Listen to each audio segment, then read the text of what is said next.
Hello guys, and welcome back again to another video. In today's tutorial, I will show you how you can close your account on Wise.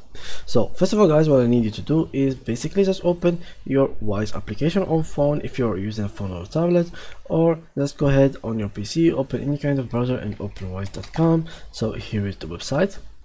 Now if you don't have an account already on this website, you can just go and register from here by putting your email and then some information about you, then your phone number, then they will send you a code, you paste it and then you paste your password. You can skip all of these steps by just joining the website using your Gmail or Facebook or Apple account. Now let's say that you have already an account, so let's click on login, and here you put your information. So right after that, the page will be opened for you like that. So now let's talk about that, how you can close your account. So first of all, if you have any money in your account, you must first get this money out. How you can do that? Basically go to send money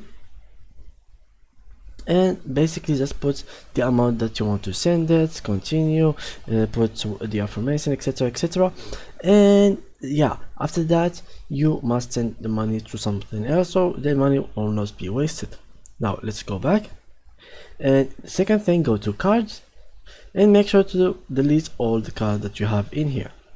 Right after that, go to your account, which is the top right corner, and click on settings. Basically the last step, which is the very easy step, it is going down, and here you will find close your account. So by clicking in here and click on continue, they will ask you some question. You answer these questions, you put your password, you verify that you want to close your account, and then your account will be closed forever. So yeah guys, that was it with today's video. If you enjoyed it, please leave a like and thank you for watching.